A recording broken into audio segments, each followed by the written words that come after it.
Hi dears, in the previous class we have learned the addition of integers. Before doing subtraction, let's have a look at some properties of integers.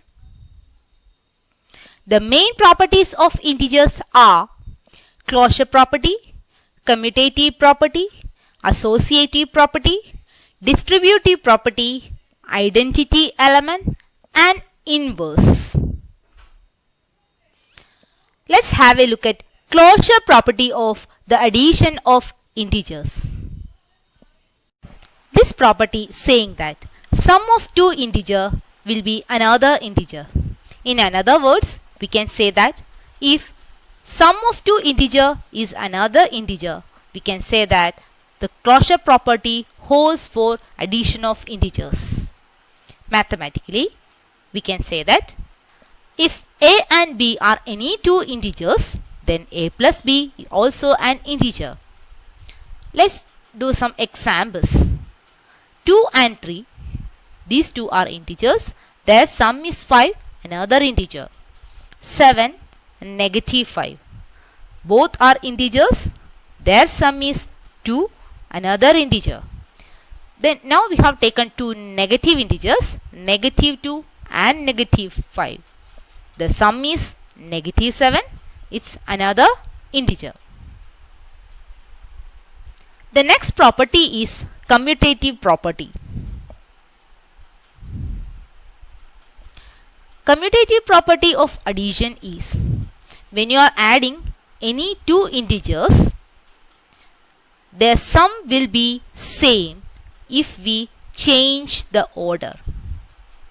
Here 5 and negative 6. We are adding 5 and negative 6. We have learned the rule. We know that the sum is negative 1. Just change the order, negative 6 and 5. The answer is not going to change. That property is called commutative property of addition. The third one is associative property. We are using associative property for more than two numbers. As example, I have taken only 3 positive numbers. You can do it with negative numbers also.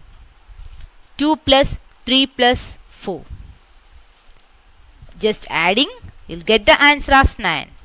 You can add in many ways. 2 plus 3 plus 4. 2 plus 3 is 5. 5 plus 4 is 9. You can add in this way also. 3 plus 4.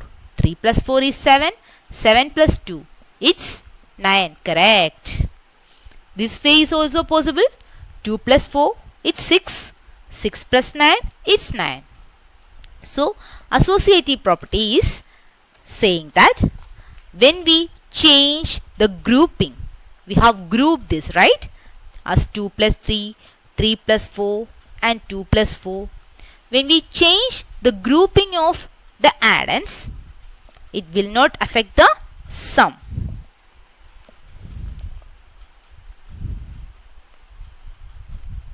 Next is additive identity. The additive identity property says that if you add a number to 0 or add 0 to a number, then you get the same number back. The number 0 is known as the identity element or additive identity. Here, negative 7 plus 0. The answer is negative 7. 0 plus 9. Answer is 9 itself. So, 0 is the additive identity of an integer. The next is additive inverse.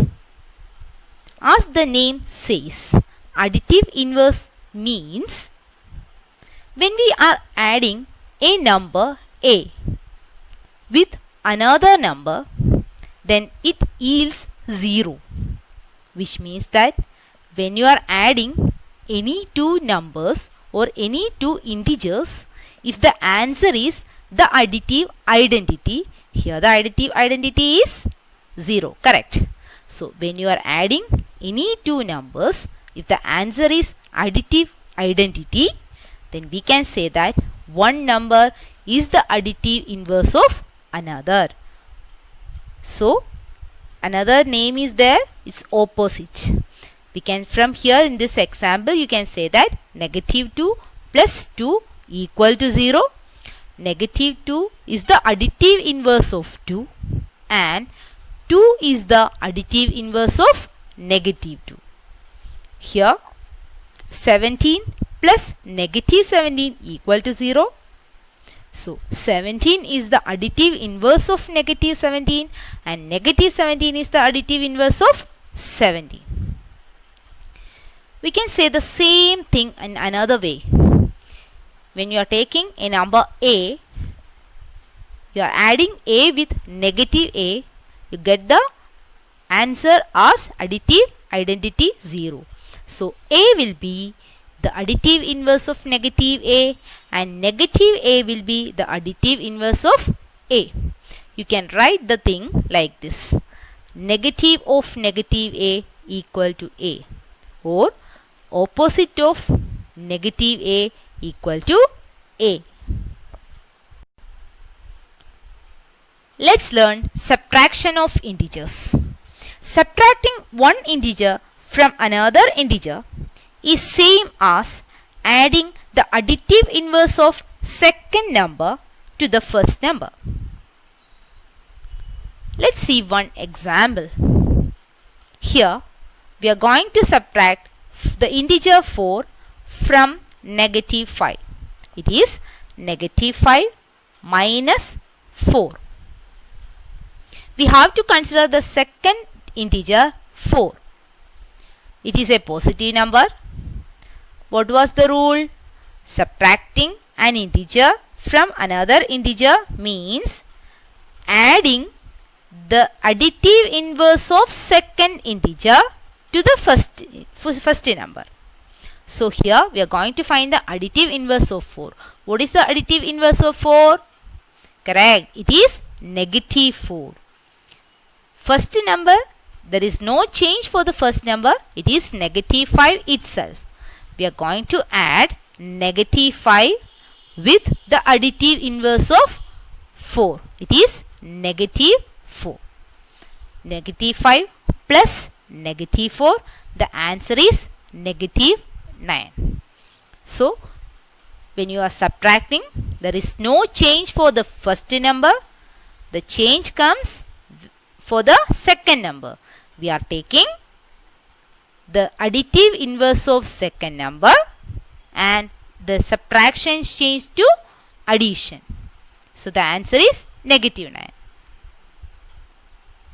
One more example. Here we are going to subtract negative 6 from 12. Here it is subtraction. In the next step, the subtraction turns to addition. And negative 6, we need to find the additive inverse of the second number. It is negative 6, the additive inverse is 6. So 12 plus 6 equal to 18. So when you are subtracting negative 6 from 12, the answer is 18. Try to write the properties of subtraction of integers as a work. Thank you for watching the video. Please be safe and healthy.